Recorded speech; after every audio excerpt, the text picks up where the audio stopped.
story to tell.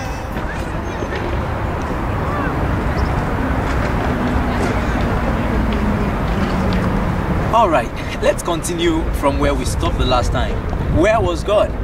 Let me tell you a short story. There was a man that was going through the Sahara Desert. And you know how the desert could be. But he wasn't going alone, he was going with Jesus. Alright, so they kept walking, and of course when the journey started, it wasn't too difficult. Well, he envisaged that it might be a bit difficult, but he kept on because he had company. And of course, at the point in time, the water finished that they had, the food got finished, and the journey was becoming tougher.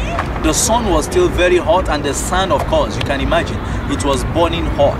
Now, it got to a point that this man was exhausted, but he still had company. He was still talking with Jesus, and as they went ahead, the journey was still, of course, bearable because there was someone beside him. But at a point in time, everything became so difficult and so hot that he couldn't continue. But at this point, he looked back, and all of a sudden, he noticed that instead of 4 footprints on the sand, you know, as you walk upon the sand in the desert, you leave your footprints. And all along, it has been 4 footprints, of course, himself and Jesus. All of a sudden, he noticed that only 2 footsteps, only 2 footprints were upon the sand. At this point, he knew that something was wrong, and he was so tired, he noticed that the journey became so difficult, he could almost not continue. Then he asked that question, where is God? Jesus, where are you? And at that point, he wanted to lose hope. He felt like he was all alone. He felt like there was no other person there for him. He felt like Jesus had left him all alone. I don't know whether that is what you are feeling right now. You felt like God has left you alone. You are like Jesus upon the cross, that he cried, Eli, Eli, lama sabachthani. My Lord, my God, why have you forsaken me? You feel God has forsaken you, and you're asking that question, where is God? Let me tell you something. What happened to that man was because he questioned Jesus afterwards, and Jesus said unto him, he said, those 2 footprints you were seeing on the sand were not actually yours, they are still mine.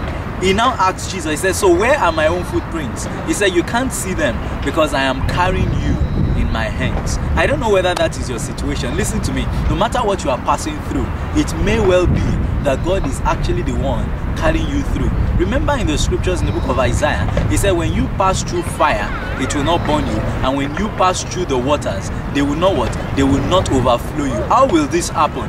Because he will be the one bearing you in his hands. I want you to have hope and believe that when you ask that question, where was God? He could actually be bearing you in his hands. I pray that God will ease whatever trouble you are right now, but you don't have to lose hope.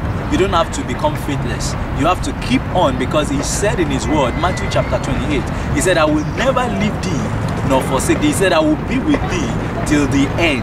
I will always be there for you. He is a God that keeps his words, so he is bearing you in his hands. I will continue again in the next series, where was God?